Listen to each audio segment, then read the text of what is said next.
Hello everyone, मैं वर्षा आपके अपने यूट्यूब चैनल वर्षा एजुकेशन पॉइंट पे एक बार फिर से स्वागत करती हूँ। दोस्तों, कैसे हैं आप? आशा करती हूँ स्वस्थ होंगे, अच्छे होंगे, आपकी स्टडी अच्छी चल रही होगी। तो दोस्तों, आज की क्लास में हम लोग जो है पढ़ने वाले हैं महत्वपूर्ण प्रश्नावली अपने हिंदी साहित्य से संबंधित। ठीक है, तो आज के जो है पहले प्रश्न को हम लोग देखेंगे और सारे प्रश्न आप लोग जो है दोस्तों बहुत ही ध्यानपूर्वक देखा करिए, क्योंकि सबके मैं जो है व्याख्या भी आपको बताती हुई चलती हूँ। ठीक है, तो प्रश्न के साथ साथ व्याख्या भी अगर हम लोग करेंगे अच्छे से, तो हम लोग की लगभग जो है प्रश्न अच्छे से एक प्रश्न के माध्यम से काफ़ी सारी चीज़ें समझने को मिलेंगी। ठीक है, तो ध्यानपूर्वक देखते हुए चलिए। आज का जो है पहला प्रश्न है कि मध्यकालीन संत काव्य पर निम्नलिखित में से किसका प्रभाव नहीं है? तो पहला ऑप्शन है नाथ साहित्य का प्रभाव, दूसरा है उपनिषद, तीसरा है अद्वैत दर्शन और चौथा ऑप्शन है जैन साहित्य। तो संत काव्य पर निम्नलिखित में से किसका प्रभाव नहीं है?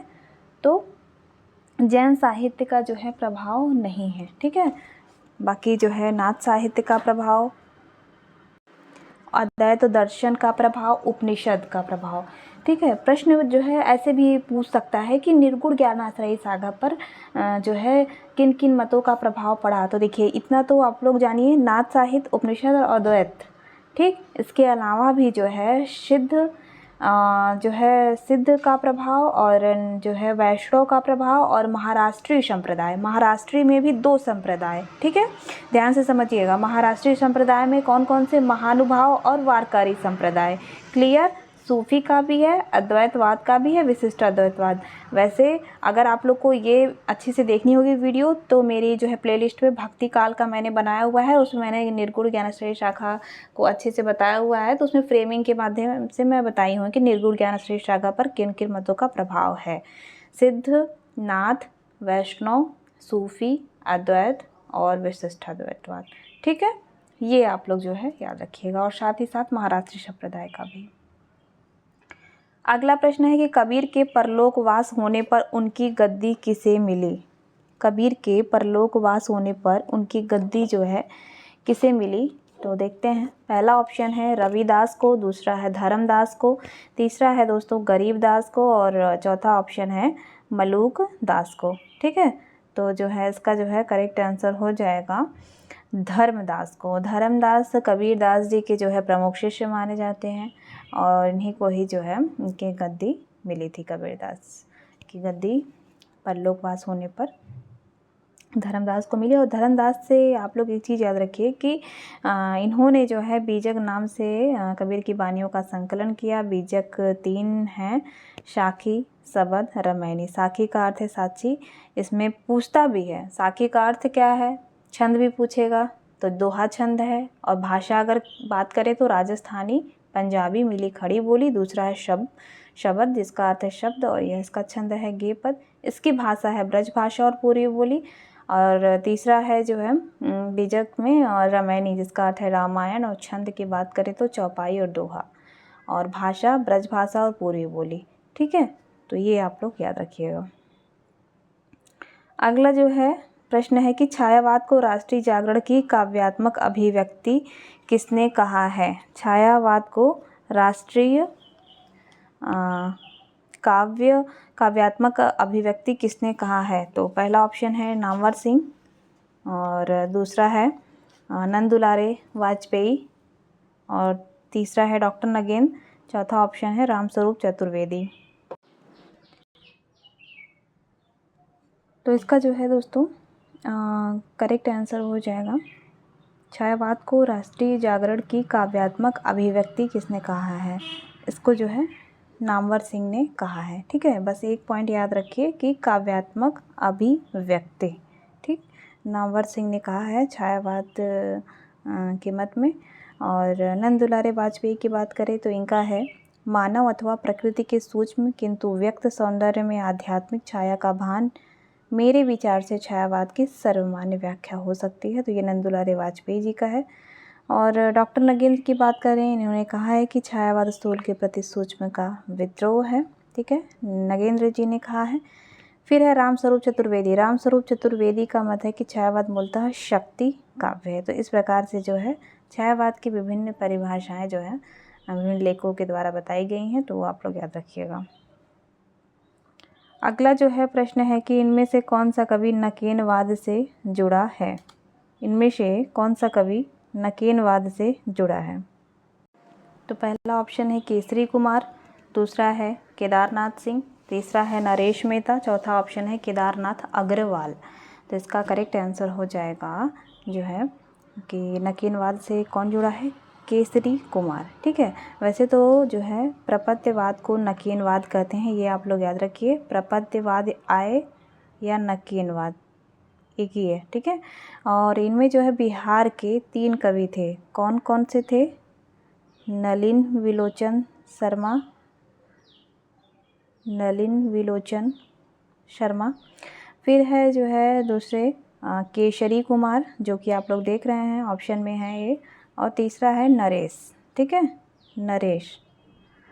तो ये याद रखिएगा, ये जो है तीनों लोगों के प्रथम अक्षर को आधार बनाकर ही नकेनवाद जो है बना है। और प्रपत्यवाद का प्रवर्तन अगर पूछे तो नलिन विलोचन शर्मा ने सन 1956 ईस्वी में जो है किया है, ये याद रखिएगा। क्योंकि तीनों लोग को ये नाम याद रखिए, और साथ ही अगर प्रवर्तन का पूछे तो नलिन विलोचन शर्मा बताना है आपको।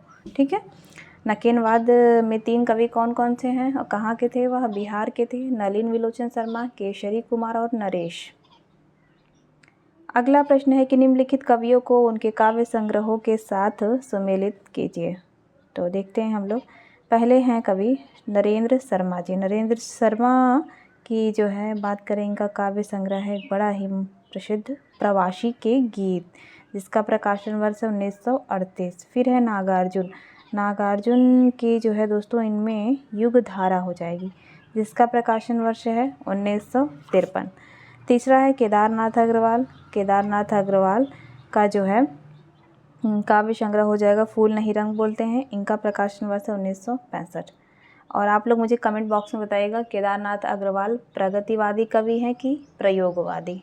ठीक है, अगला जो है प्रश्न है कि भवानी प्रसाद मिश्र, इनकी जो है बुनी हुई रस्सी, जो कि 1971 में प्रकाशित है।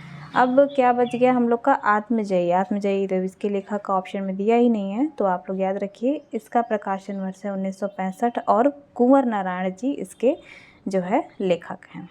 ठीक है दोस्तों, तो ये जो है चारों बहुत ही महत्वपूर्ण काव्य संग्रह है, तो इसमें जो है ऑप्शन सी करेक्ट हो जाएगा।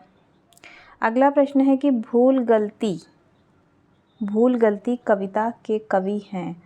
तो देखते हैं हम लोग कौन सा ऑप्शन सही हो जाएगा। पहला ऑप्शन है नागार्जुन, दूसरा है केदारनाथ अग्रवाल, तीसरा है त्रिलोचन और चौथा है मुक्ति बोध। तो इसका करेक्ट आंसर हो जाएगा मुक्ति बोध। ठीक है, मुक्ति बोध की कविता है भूल गलती। अगला प्रश्न है कि कुआनो नदी कविता संग्रह के कवि हैं। कुआनो नदी कविता संग्रह के कवि हैं। तो देखते हैं, पहला ऑप्शन है त्रिलोचन, दूसरा है भारत भूषण अग्रवाल और तीसरा ऑप्शन है अज्ञे, चौथा ऑप्शन है सर्वेश्वर दयाल सक्सेना। तो इसका जो है करेक्ट आंसर हो जाएगा कुआनो नदी की कविता के संग्रह सर्वेश्वर दयाल सक्सेना। ठीक है, सर्वेश्वर दयाल सक्सेना द्वारा लिखी गई अन्य कृतियों की बात करें तो खूंटियों पर टंगे लोग, जंगल का दर्द और कांठ की घंटियाँ, बाँस का पुल मोस्ट इम्पॉर्टेंट है दोस्तों। ठीक है, कुआनो नदी तो है ही, खूंटियों पर टंगे लोग, जंगल का दर्द, एक सोनी नाव और कांठ की घंटियाँ, ये जो है सर्वेश्वर दयाल सक्सेना जी की कविताएं हैं।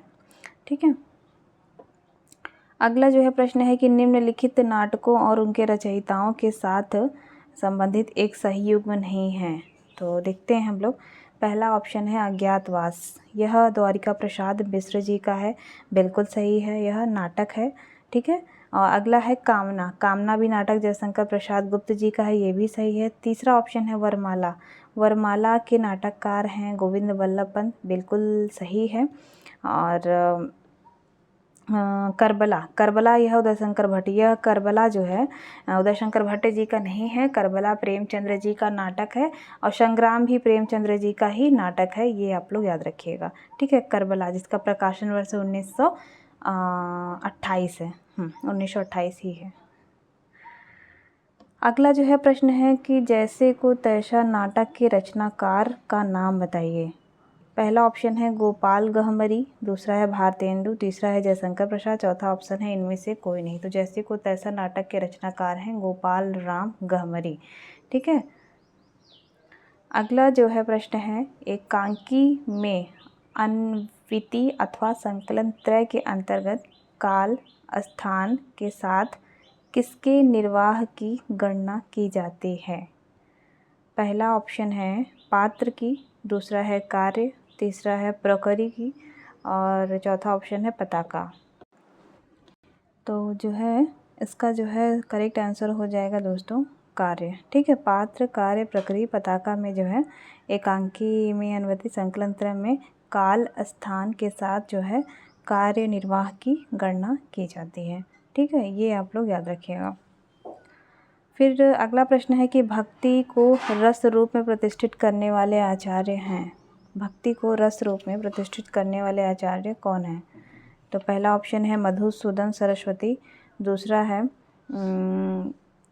जीव गोस्वामी और तीसरा है वल्लभाचार्य, चौथा ऑप्शन है रूप गोस्वामी। तो इसका करेक्ट आंसर हो जाएगा भक्ति को रस रूप में प्रतिष्ठित करने वाले आचार्य रूप गोस्वामी। ऑप्शन डी जो है करेक्ट हो जाएगा। रूप गोस्वामी का जो है ग्रंथ है, याद रखिए वो भी बहुत ही ज़्यादा पूछा जाता है। हरि भक्ति रसामृत सिंधु। ठीक है, ये जो है इनकी रचना है किसकी, रूप गोस्वामी जी की, जो भक्ति को रस रूप में प्रतिष्ठित करने वाले आचार्य माने जाते हैं। अगला प्रश्न है कि पाणिनि ने किस ग्रंथ के द्वारा भाषा को एक रूपता देने का प्रयास किया है। पहला ऑप्शन है महाभाष्य, दूसरा है अष्टाध्यायी, तीसरा है योग वशिष्ठ और चौथा ऑप्शन है बृहस्पति नीति सार। तो इसका करेक्ट आंसर हो जाएगा अष्टाध्यायी। पाणिनि का भाषा या ध्वनि को एक रूपता प्रदान करने वाला ग्रंथ है अष्टाध्यायी, जिसका समय है 7वीं से 8वीं शताब्दी ईस्वी पूर्व। अगला प्रश्न है कि भरत मुनि के रस सूत्र में निम्नलिखित में से किसका उल्लेख नहीं हुआ है। भरत मुनि के रस सूत्र में निम्नलिखित में से किसका उल्लेख नहीं हुआ है।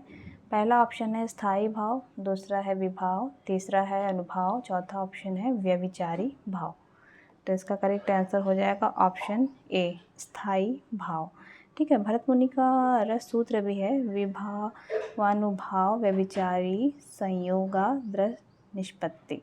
ठीक है, तो इस प्रकार से जो है और इन्होंने जो है अपने ग्रंथ नाट्य शास्त्र में रस सूत्र की व्याख्या की है। जो भी मैंने रस सूत्र बताया वो जो है भरत मुनि ने अपने नाट्य शास्त्र ग्रंथ में इसका उल्लेख किया है। अगला प्रश्न है कि the principle of literary criticism किसका ग्रंथ है। पहला ऑप्शन है आई ए रिचर्ड, दूसरा है मैथ्यू अर्नाल्ड, तीसरा है लुकाच, चौथा ऑप्शन है क्रोचे। तो इसका करेक्ट आंसर हो जाएगा I A Richards. The principle of literary criticism 1924 ईस्वी इसका प्रकाशन वर्ष है। ठीक है, और रिचर्ड्स की ही बात करें और रचनाओं की इनके, तो practical criticism, science and poetry, the philosophy of rhetoric, ये सब जो है रचनाएं रिचर्ड्स की हैं। ठीक है, तो ठीक है दोस्तों, आज के लिए इतना ही। प्रश्न कैसे लगे कमेंट बॉक्स में ज़रूर बताइएगा। और जैसे कि मैंने एक आप लोगों से सवाल पूछा है, केदारनाथ अग्रवाल प्रगतिवादी या प्रयोगवादी किस काव्य धारा के कवि हैं, तो वही मुझे आप लोग कमेंट बॉक्स में ज़रूर बताइएगा। तब तक के लिए धन्यवाद।